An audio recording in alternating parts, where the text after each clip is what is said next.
मई 2009 में मक्का के किसानों की फसल तबाह हो गई थी। शाहपुर एक गांव है हमारा कोचा धामन में, वहां आग लगी थी और काफी लगभग 40-45 घर जल गए थे। मैं पटने में था, रात को निकला, सुबह गांव में पहुंचा तो इत्तेफाक से शनिचर का दिन था। मैं वहां पहुंचा और लोगों की खबरगिरी की, जो मदद करनी थी पार्टी की तरफ से मदद भी किया। तो किसानों ने बताया कि अख्तर साहब, एक तो हमारा घर जल गया है, लेकिन हमारी खेती भी जल गई है और मक्के की खेती में उनके दाने नहीं आए थे। और मैंने कहा कि काम करना, कल मैं जाऊंगा तो कल कुछ वो तोड़ के लाना मक्के की बालियों को। वो तोड़ के लेके आया, मैं ले गया बैग में असेंबली में और मैंने दिखाया मुख्यमंत्री को। ये है किसानों का हाल, जिस किसानों की हमदर्दी की बात करते हैं। 9 करोड़ रुपए गन्ना के, वो मक्का किसानों के लिए रिलीफ जारी हुई।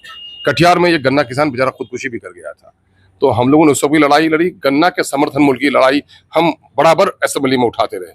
और अभी भी हमने रिसा की बैठक थी उस दिन, तो हमने पूर्णिया में भी कहा कि भाई आप गली नली बना रहे हैं, आप घाट बना रहे हैं, कपड़ा धोने के लिए, नहाने के लिए, स्नान करने के लिए, मंदिर मस्जिद की घेराबंदी करवाने का प्रोग्राम रखते हैं, लेकिन किसानों का, जो मक्का के किसानों का सबसे बड़ा मसला है, एक तो ये है कि समर्थन मूल्य ऐलान किया सरकार ने बहुत देर से। और मैं समझता हूं कि बिहार और खास करके सीमांचल के किसानों के पास एक कैश क्रॉप जो एक लंबे अरसे के बाद आया है, वो मक्का है। मक्का की फसल से लोगों की थोड़ी सी हालत संवर रही है, तो कम से कम आप समर्थन मूल्य इनका तय कीजिए। समर्थन मूल्य तय भी हुआ 2400 कुछ रुपए, लेकिन अभी तक उसकी खरीदारी शुरू नहीं की। ये सरकार किसान विरोधी सरकार है। दूसरी बात यह है कि मैंने कहा कि भाई मनरेगा के पैसे से हर किसान को कहिए कि उनका तालाब खोद रहे हैं, मिट्टी तालाब खुदवा रहे हैं, तालाब बंद करवा रहे हैं, भाई ये क्या मसला है, आप वो काम कराइए। लेकिन हर किसान को कहिए कि तुम 2 कट्ठा जमीन दे दो ताकि तुम्हारा हम एक चबूतरा बना दें, है ना, तुम्हारा एक शेड बना दें। चूंकि मकई की जो फसल हमारी कटती है वो प्री मानसून कटती है और हमारे यहाँ प्री मानसून बारिश हो जाती है।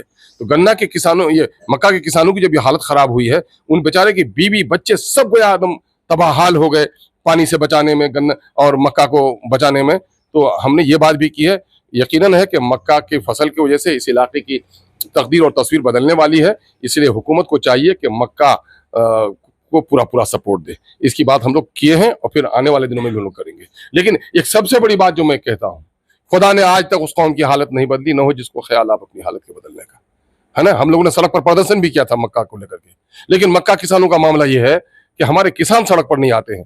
हमारे किसानों को सबक लेना चाहिए कि एक बात में बोला था तो काफी तुमतराक हो गया था उस मामले में। हमने एक तमसील दी थी कि हमारे पंजाबी भाई, एक जमाना था कि यहाँ आकर के अपना रोजगार वो करते थे, लेकिन पंजाब के किसानों ने ऐसी मेहनत की कि आज हमारा बेटा जाकर के उनके खेतों में काम करता है। वहां के किसान एकजुट हुए। अभी जो आप देखेंगे कि किसान बिल के खिलाफ जो आंदोलन हुआ, किसान आंदोलन हुआ, तो आप देखेंगे कि वहां के किसान कितने जागरूक हैं।